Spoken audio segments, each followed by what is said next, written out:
All right.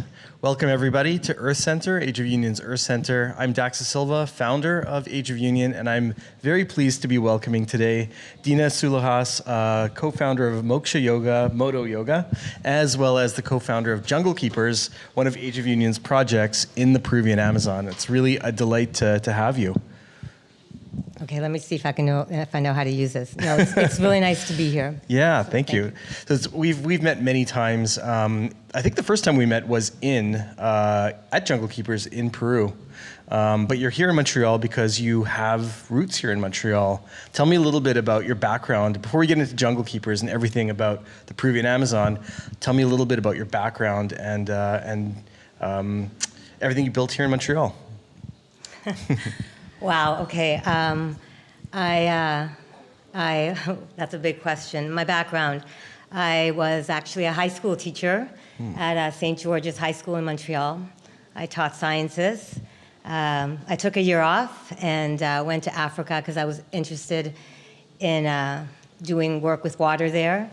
And I discovered yoga so I could calm down. And then I got into yoga, did the training, and co-founded Moksha Yoga Montreal. Well, now it's called Moto Yoga Montreal. So I guess we're like 18 years old. So I've been here for over 25 years in Montreal. And I love the studio, I love the teachers, I love the community. Their environmental studio, an environmental focus. Right. So I really love that aspect about the community. So part of life before Junglekeepers was entering the yoga world, and also that was an entree into environmental consciousness. That was sort of a prelude to some of the work in Junglekeepers, life before Junglekeepers. For sure. Actually, we did a yoga retreat with Tamadua Expeditions, and that's how I discovered the area. So Tamadua Expeditions, I've noticed it's side by side with Junglekeepers. It's the ecotourism element. It's the expeditions. Tell us a little bit about your first trip into the Madre de Dios, the Las Piedras River, where we're doing our work.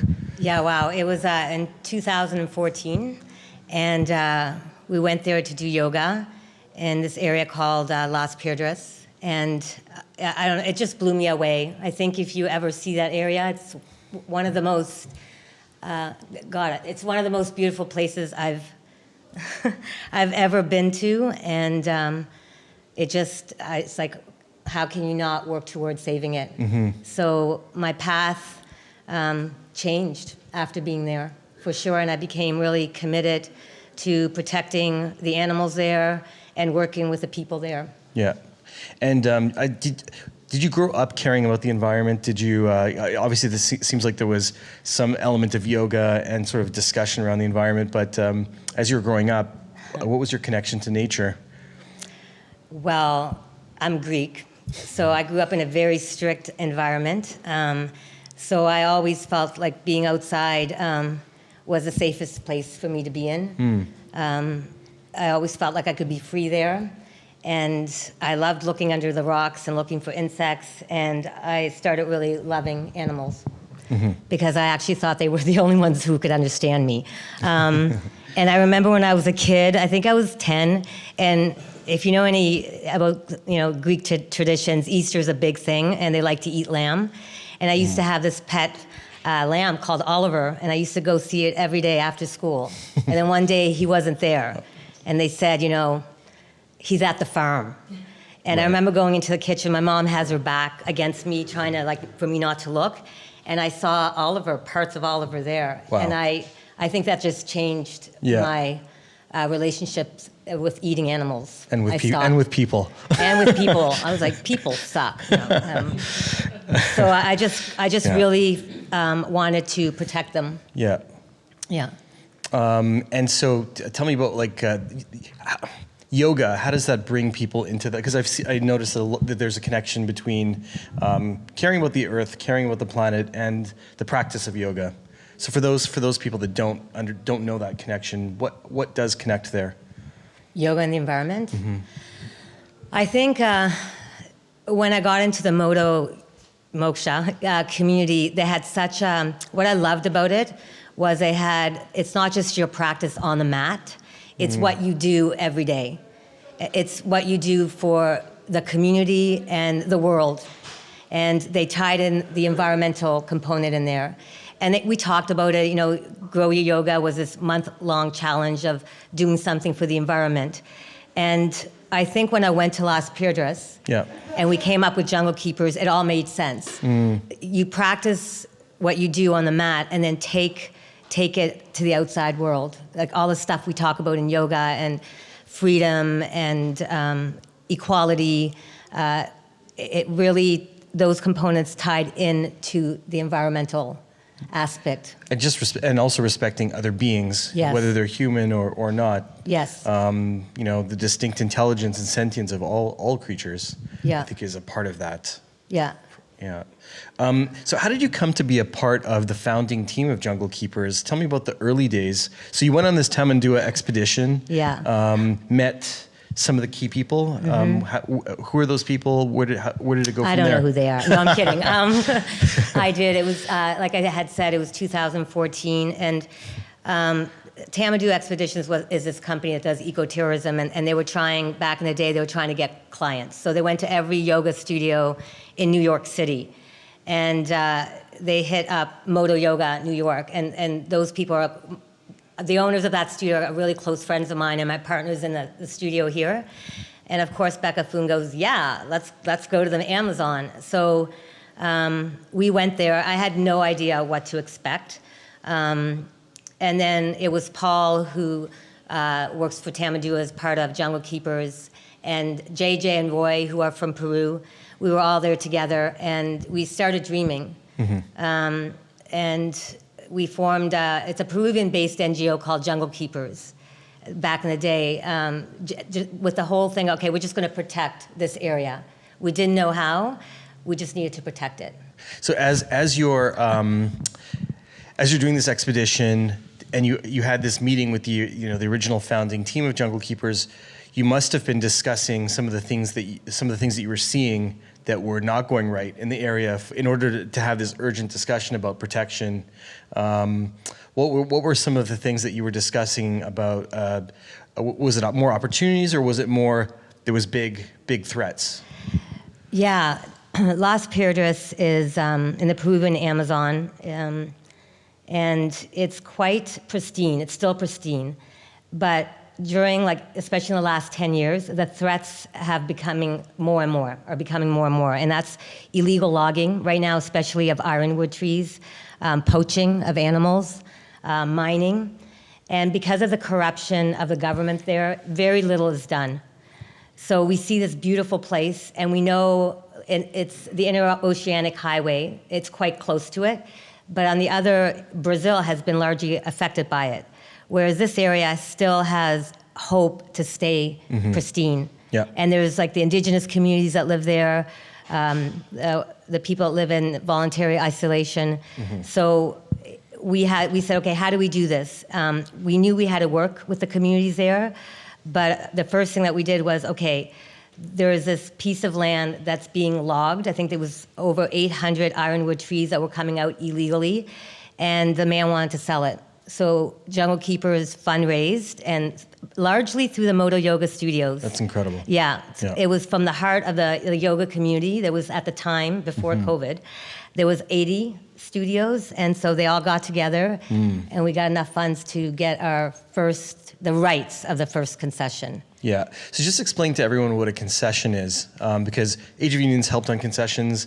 I think it was JK5, Junglekeepers 5. The biggest one, yeah. But you have done 4 Junglekeepers concessions before we even connected, before we even knew who you were.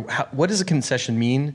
Because it's not outright buying the land. It's what is it? The rights. You can never own the land. You lease it for 40 years.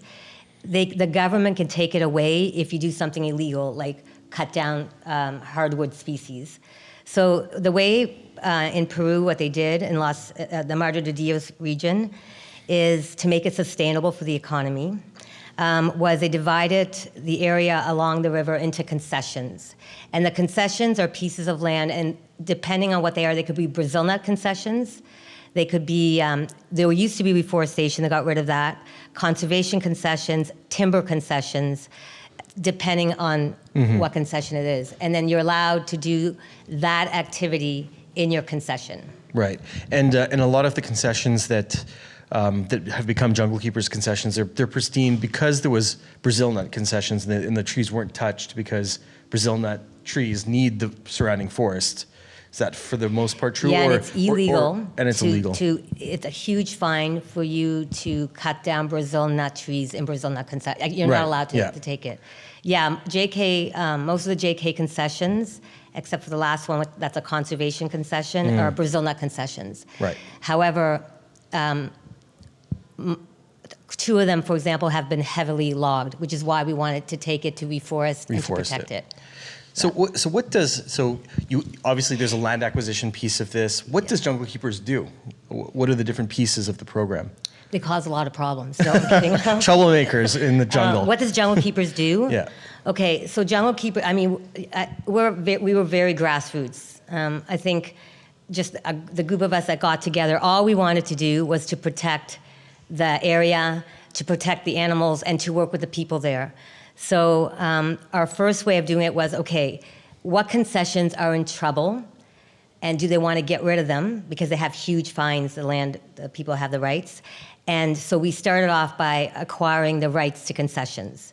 And that was like JK1. We labeled it in accordance to, the next one was JK2, 3, 4, which is an interesting thing because we got the funding for that from a concert done here. It was called Tribute to Wildlife, and it was amazing because all the musicians in Montreal came together and did a concert, and we raised money to get that 4th concession. So that I love that story, and so that's our first thing that we started doing. Yeah.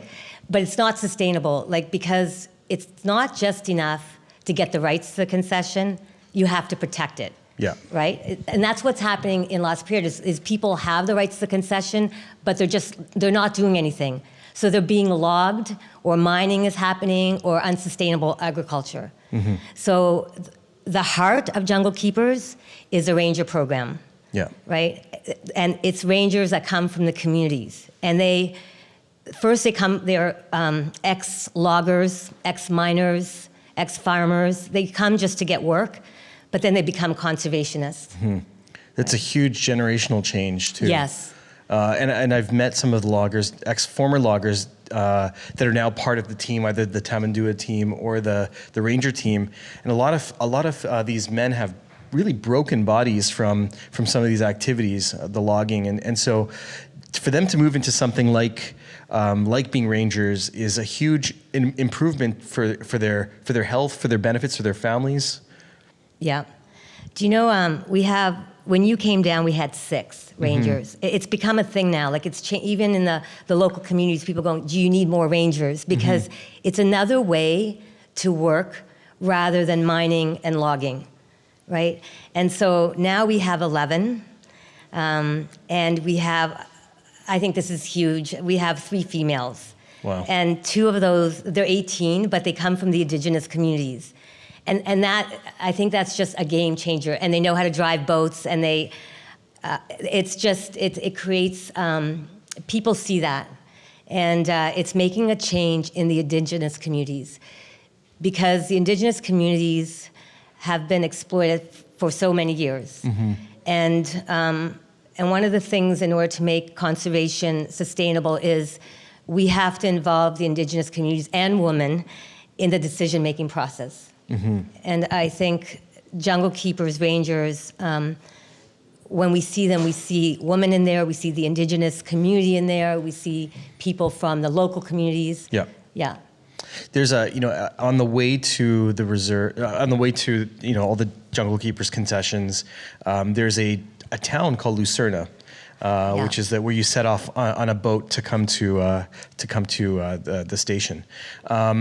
That's a logging town. They also do Brazil nuts, but it's one of the closest communities to Junglekeepers. How are the rangers perceived in Lucerna, and what about the younger people in Lucerna? Are they now aspiring are they starting to think about what they want to do when they grow up? That's a good question. Oh, Lucerna. Lucerna didn't exist 10 years ago.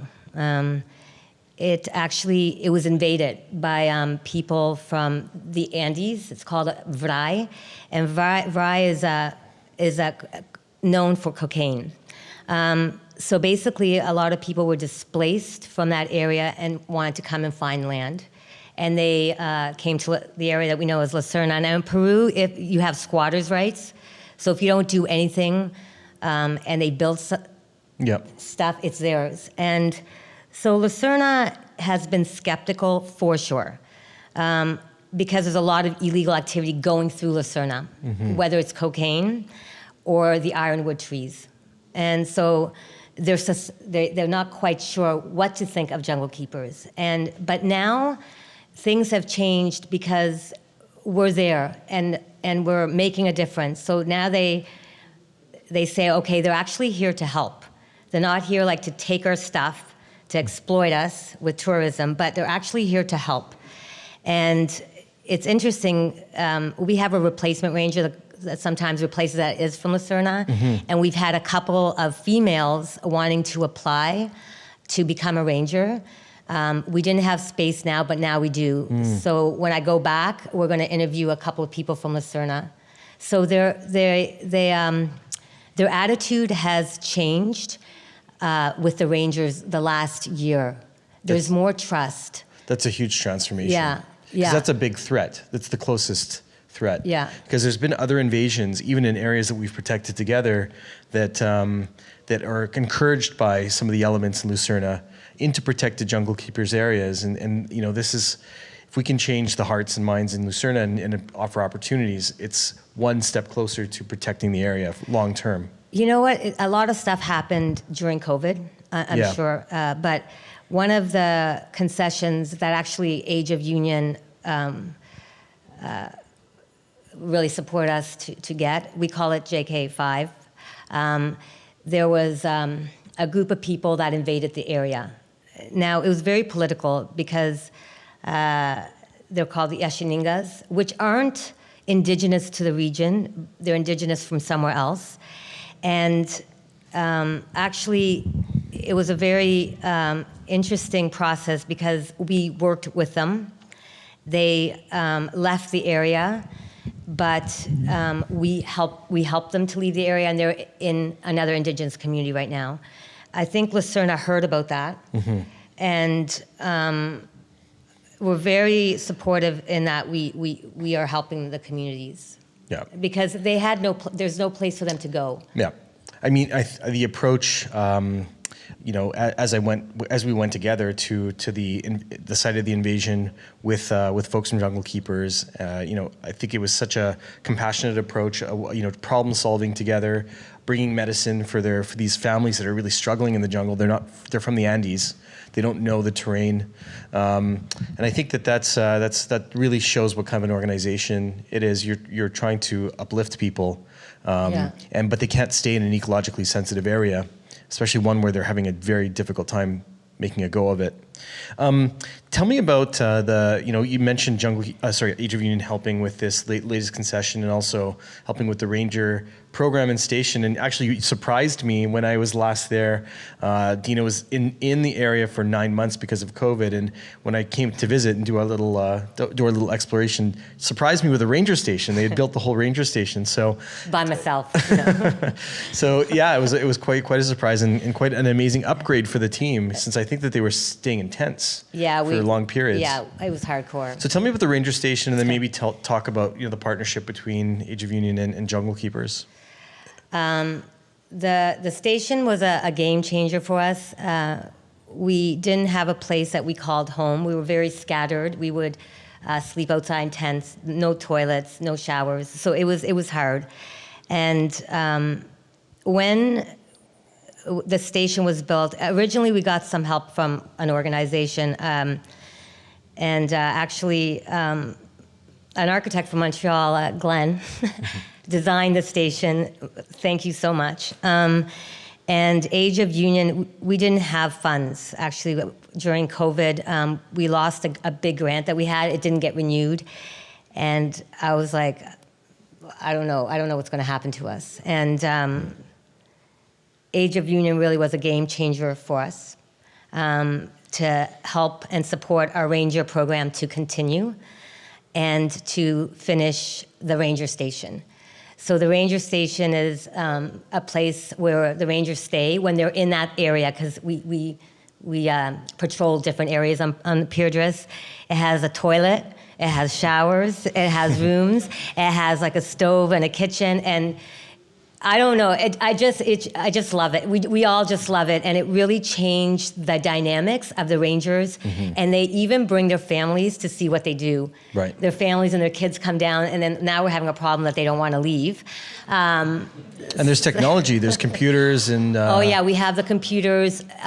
We didn't. One of the things with illegal activities, we just had sat phones, and they weren't that fast, and they've been asking for Wi-Fi, which we resisted. But we actually have internet, and it's been a game changer in terms of interacting with the city and stuff, right. Yeah. And their families. Mm-hmm. Yeah. What's your favorite ranger moment? Oh God, I mean, there's so many ridiculous moments, really, special moments. I've learned so much from the Rangers. To me, they're my family. So anything, they're all amazing. Individually, all 11 of them right now are incredible people. And but when we get together as a community to do something, they're really special moments. I think the one that comes to my mind is when there was an illegal activity. I mean, the corruption there is huge, and the police came down. They couldn't find it. You know, they looked, they said, okay, no, we don't, they didn't want to walk, really. They don't know how to walk in the jungle. I think they should go on diets. And it was really upsetting because it's along this river called the Loretto, which is hugely biodiverse. And the Rangers go, okay, let's go together, let's see if we could find it. So we trekked through it, and we found the invasions, like they were hidden.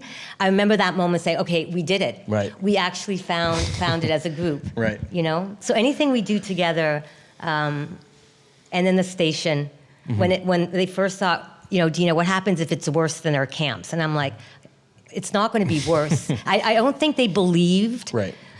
what it was going to look like. So every time they'd come and they go, wow, this is huge. Seeing their excitement, and that night, the first night that we were all at the station. We all had a little bit of a party. Yeah. It was magical. Yeah. And what about your favorite Junglekeepers moment with Paul and JJ and Roy and that whole group? Oh, yeah. I mean, I think we all do it for the love of the jungle, so we have that common connection. And I think each one of us are very important to Junglekeepers. We're all different, but we make it work like a family. You know, there's some hard times, but I think the first one that comes to mind, since I'm in your facility, is when we thought we were going down with COVID. Mm-hmm. I think hearing from Paul that we have a support from Age of Union, not just for 1 year, but like for several years. That was just like, you know, 1,000 presents in that one moment of realization, the magnitude of the help to make us continue, to make our vision possible, to have something to support us to keep going. That was really magical for all of us, because I don't think we believed it at first. It was like, what do you mean? You know, okay, so that was a really magical moment. I think getting the rights to the first concession. The watershed moment. Yeah. It was because it was so hard. Mm-hmm. For me, I didn't know Spanish. I still don't. I'm really trying. I didn't know anyone in the area. It was really frustrating. So me and JJ would try to get all the paperwork done, and it was really hard. You take one step forward and then 5 steps back, but you just didn't give up. You just keep going, and then when we finally go, we see the name Junglekeepers on it. It was like, oh, now it's real. Now what? Now we really got to keep going. We could do this. We could do this with hard work and belief. Are you finding other environmental conservationists around the world taking inspiration? Because this is so grassroots, but it's been so effective. Do you have people reaching out to you from projects in other places in the world? Yes, mm-hmm. There's, especially in Peru, around Peru, we're getting really. I think also because the awareness through social media. Right. So there's a couple of organizations in Peru that want to work with us, which is really important because we make more difference when we work together as a group. So them coming and saying, hey, we'd like to work with you. And I know we're extending Junglekeepers to include a few other projects on the river. We want to create a wildlife corridor. Yeah. So can I talk about that? Yeah. Or do you want me to wait for you to ask me questions? Talk about it. No, I'm just like, wow, okay. Someone goes, Dina, just stay on topic. Finish your sentences. Don't shake. Okay. Yes, there's... I'm a friendly Oprah. You are Oprah, aren't you? Okay. When our whole vision at the beginning was to create like a corridor, because that area is between two national parks, right? And then we're trying to protect the area in between. And so right now we're protecting over 50,000 acres of land, okay? And in order for it to be successful, like we have to do about 6 times that. So that's the one thing that we're doing to protect the corridor. But in order to do that, we have to work with the communities and with other organizations. So because of Age of Union, we have 3 other projects which have now turned into just as big as a project. One is to work with a Peruvian NGO, a women's based NGO, more downriver and closer to the interoceanic highway. So we're trying to work with them through our ranger system and to work with a couple of indigenous communities down there with women. So Junglekeepers right now are trying to empower women. So that's one of the projects. And then Amazon Shelter, which is in Las Piedras, which the amount of animals that are going through the shelter right now has increased, and they need help. So we've partnered up with them so that they could have more animals coming in and then having places to reintroduce them, including Junglekeepers concessions. And then the other project is it's conservation cooking with one of the people on the board called Roy, and he's empowering women through sustainable cooking, right, at the indigenous communities. So those are the 3 projects that kind of complement our main project. And I think that this idea of building partnerships with all these like-minded projects with a similar spirit in the grand plan of building this wildlife corridor, that's like, I think, what we're seeing in other projects like the Congo, like in Indonesia and the Duneland Forest. These corridors are how we get enough contiguous area for animals and for biodiversity to really make it a successful conservation project. And it takes years. Like you're saying, 50,000 acres is really impressive, but we need to be 6 times in order for us to have a real true corridor and have the effects of a corridor. Yeah. I'm going to Congo in about 2 weeks, where Carrie Bowman has spent 30 years, with Congolese leadership to develop this corridor. That lowland gorillas are now having a comeback, which is a miracle in considering that this country's been war torn. So it takes time, but it's the overall impact is really big. Wow. And we see that in Junglekeepers. I've always had the feeling that you felt like a startup. And that we sort of did your seed funding, if we talk about sort of the tech world, and you already had the bones, right? You already had the concessions, you already had the beginnings of a ranger program. How can people help your future success? Oh wow, I think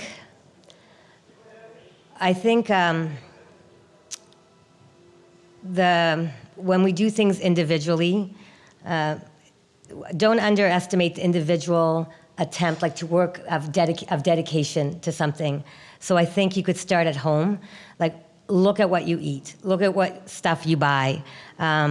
For example, cattle. 70% of the deforestation that occurs in the Amazon comes from cattle grazing. Are you supporting things that are harming the Amazon, like gold? For example, because of the gold mining, or what kind of wood are you using? Are you using the things that, the species that are endangered and being taken away out of the land so that we could have certain kinds of furniture? Like think of the mahogany boom, or the cedar boom, or now the rubber boom in the 1900s, and now it's the ironwood. So just being aware of how you live your life, because how we individually live our life will affect us on a global scale. And I see it in Junglekeepers or in the Amazon, the small things that we do. Yeah. Like we have solar panels, we don't use plastics, we don't eat red meat. So even it sends a message to the community, and it becomes part of the shift, part of the it's ingrained, part of the culture, and things will change. Absolutely. Does that make sense? Yeah, it completely makes sense. So education is huge. Like you pass that along, and it becomes part of our culture, that paradigm shift. And I believe that it's going to happen because it has to happen. The power of the individual, like we can see it in this team. You know what you've been able to do, what every member of Junglekeepers and what the Rangers are able to do and contribute. And I think that if we are conscious of our daily actions, we can all. We can support projects like Junglekeepers, but we can also make sure that our own behavior and our own daily choices mirror our aspirations for what we want for the planet. Right? It's important that we're thoughtful. You know, I think we run a lot of our day on autopilot, and if we're a bit intentional about the things that we do and how they affect something like the Amazon, that's how we can be one step closer to being, a part of the solution.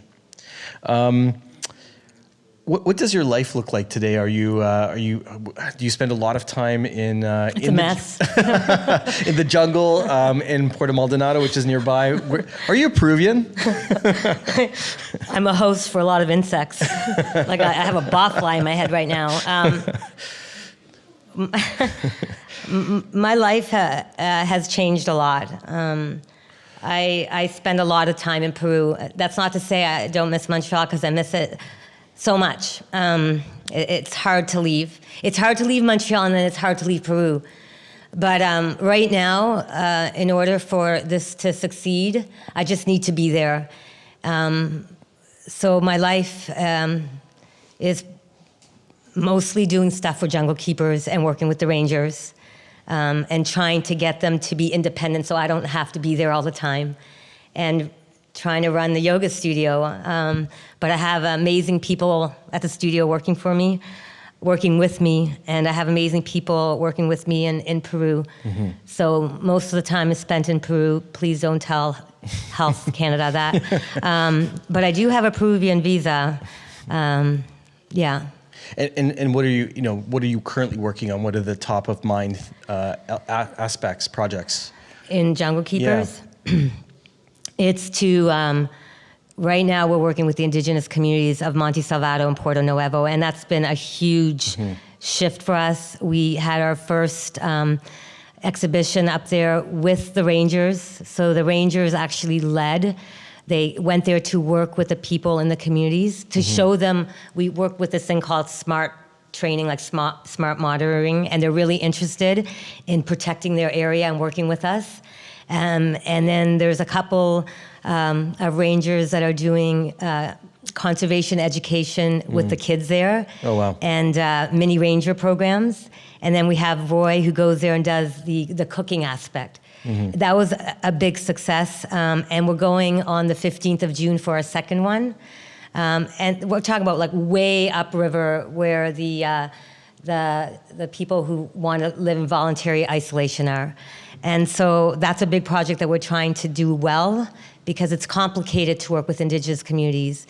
But I think we're going somewhere, because one of the indigenous communities asked Junglekeepers to help them get title for their land. Wow. Because they still don't have title for their land after 20 years. Mm-hmm. And so that's moving forward now. So that's a big project we're doing. And the Amazon shelter is... we're trying to help them get more enclosures to get more animals, to help protect more animals. Right. And then working with the other NGO. Is the government supportive, or is that something that, as you do more, they're coming around to being proud of what you're doing? That's the other big project, is we cannot be successful in the long run without having the government beside us. Mm-hmm. It's a hard thing in Puerto Maldonado. They have, Amazonia hostilis, which is like they call it the wood mafia. The people getting arrested, people in the forestry department are constantly getting changed. People in the forestry are the ones that are selling pieces of land to the indigenous communities because they say it's available and it's not. So it's a tricky situation. What we've done now is we just keep doing it and bringing awareness. And there's a couple of journalists from Lima that came and started publicizing it. So now there's been a little bit of a shift because it's in the media. So now there's more opening. Okay, now we got to listen to them. So the next project is to get someone on Junglekeepers. We're trying to find the right one to work with the government, because the government say we don't have money. If you can support the salary of someone that's who represents, important. and that's what we're trying to do right now. So that we move forward. Amazing. I mean, so do you have reason to be optimistic? Are you an optimistic person about the situation here? And what's your perspective? What's your hope for? Are you optimistic, first of all? And what's your hope for like the next 5 years? And then what do you want to see in 25 years of doing this work? 25 years. Who asks that? Start with optimistic.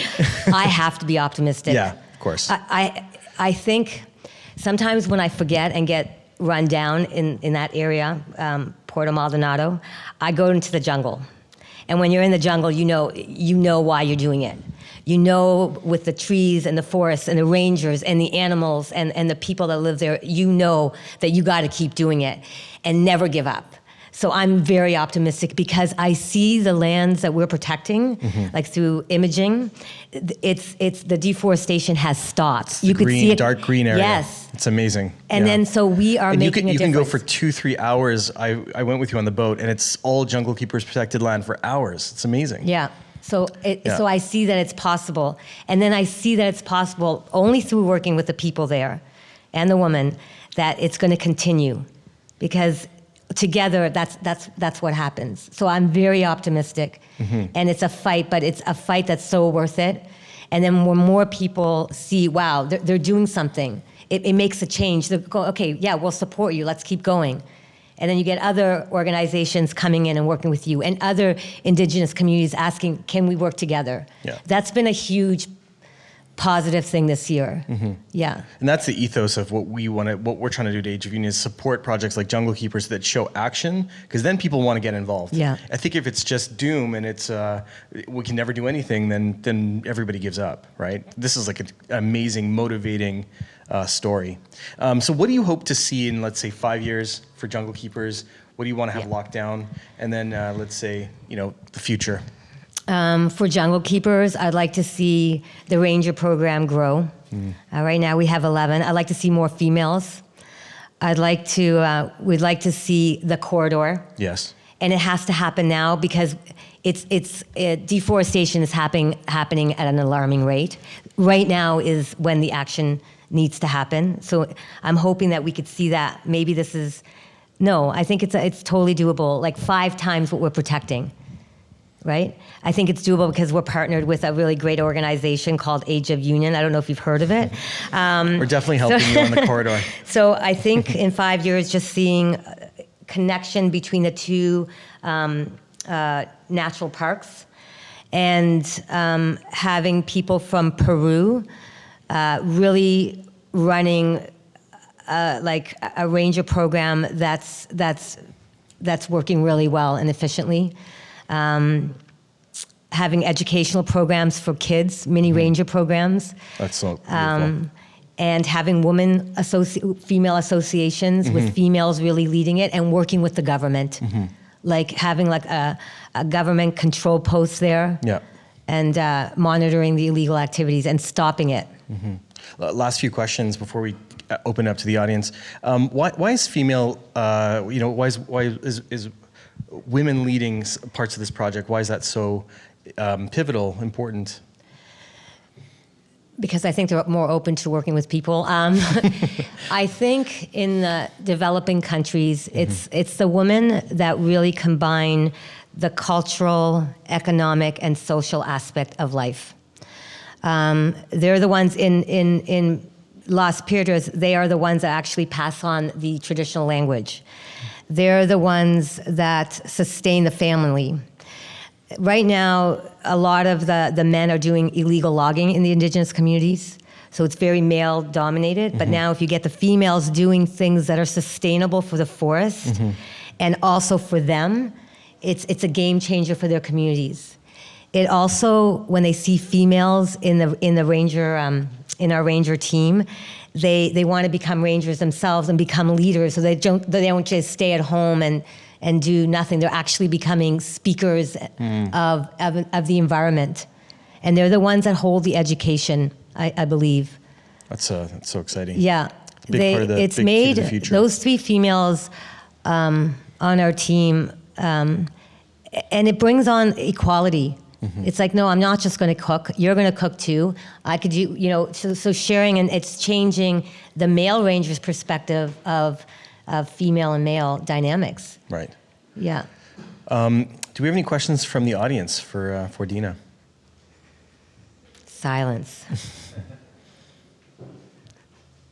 Yes. Hi. Do you want to come up and just... the mic? Yeah, the mic. Come up and see how it feels up here. So, hi, Dina. My question is, what do you think is the biggest barrier to the shift?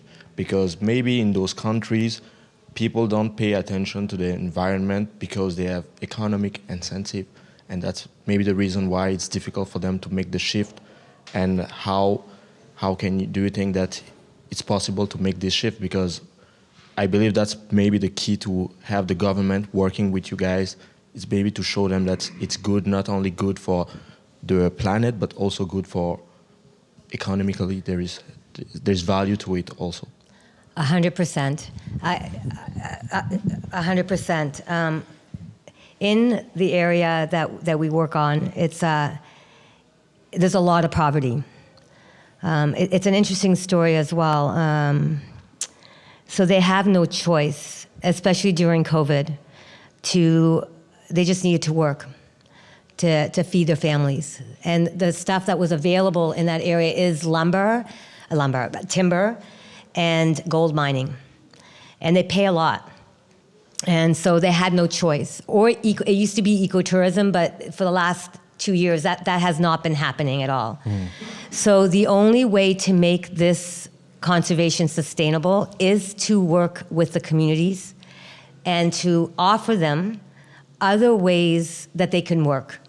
That's one of the things that we wanted to try to do with our ranger program, is we only hire the local community and indigenous communities, that there could be other ways to find work besides lumber and gold mining.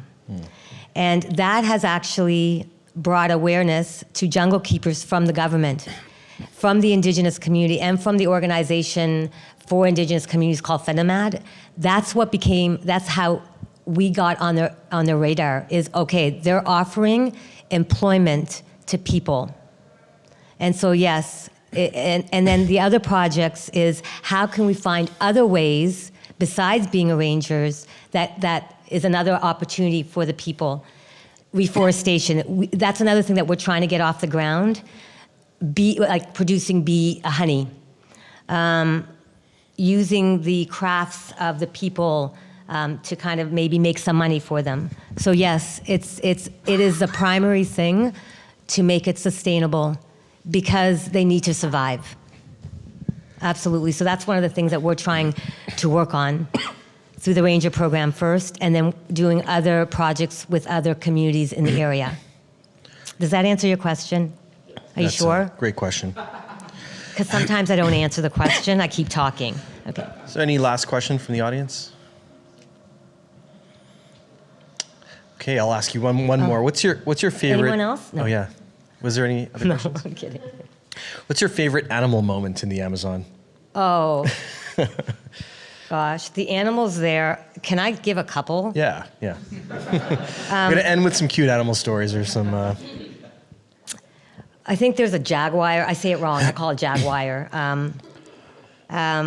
You don't see them a lot. I think they hide from you. And I remember we were going from the area that we wanted the station to be built, before it was built, and we were riding at night. It was the team, like JJ, Paul, Roy, and JJ is, I learned so much from him. He's indigenous, and he's on Junglekeepers, and if you ever get lost in the forest, just make sure you have JJ. The ultimate tracker. He's the ultimate tracker, and I almost drowned in the river, and he pulled me out after he realized I wasn't joking.